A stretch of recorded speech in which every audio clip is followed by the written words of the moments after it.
Assalamu alaikum wa rahmatullahi wa barakatuh, c'est Nazmi, j'espère que vous allez bien. Donc on se retrouve ensemble pour le premier épisode de cette série qui est comment faire le i3raab.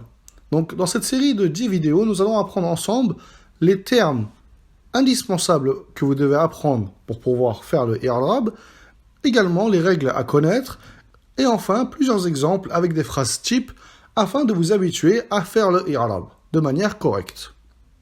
Donc aujourd'hui, on va voir ensemble les termes indispensables, les termes grammaticaux que vous devez maîtriser afin de pouvoir faire un i3raab correctement.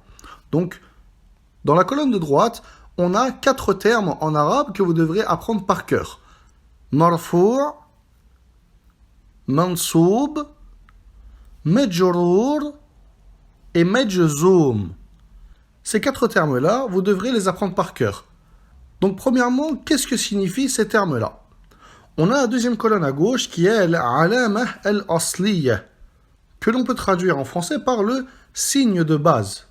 C'est-à-dire, lorsqu'un mot est au singulier, quel signe apparent aura-t-il afin qu'on puisse le reconnaître? Est-ce que ce mot, on va le définir comme étant marfou', mansoub ou majrour? Et j'ai bien dit un mot qui est au singulier, parce que, comme on avait vu précédemment dans les 30 fawaïd indispensables de la grammaire et la conjugaison, lorsqu'un mot est au duel ou bien au pluriel, alors son signe est différent, son alamah est différent. Là, on parle simplement du mot au singulier pour faciliter déjà, premièrement, la compréhension de cette leçon.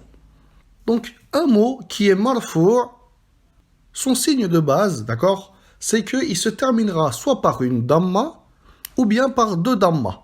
D'accord? Ça, c'est la base. Un mot qui est mansoub, il se terminera soit par une fatha, ou bien par 2 fatha.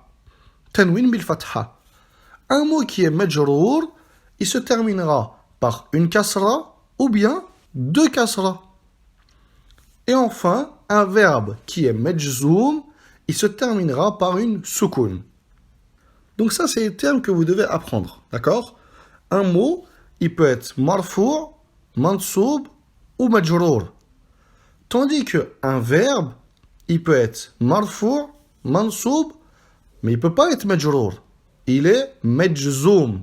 Majzoum. Un verbe n'a jamais de kasra. D'accord? Tout comme un nom n'a jamais de soukoun. Ça, c'est une règle à apprendre par cœur. Donc, ce que vous avez à retenir aujourd'hui, c'est une leçon qui est relativement courte, mais qui est indispensable pour la suite. Pour la plupart d'entre vous, cela est peut-être un simple rappel, c'est les termes grammaticaux. Marfou', mansoub, majrour et majzoum. Qu'est-ce que cela signifie? La base, c'est qu'un mot qui est marfou', il se termine par une ou 2 damma. Un mot mansoub par une ou 2 fatha. Un mot majrour par une ou 2 kasra. Et enfin, un verbe majzoum par une soukoun. Voilà simplement ce que vous avez à retenir pour aujourd'hui. Et moi, je vous retrouve dans l'épisode suivant, Inch'Allah, pour continuer cette série.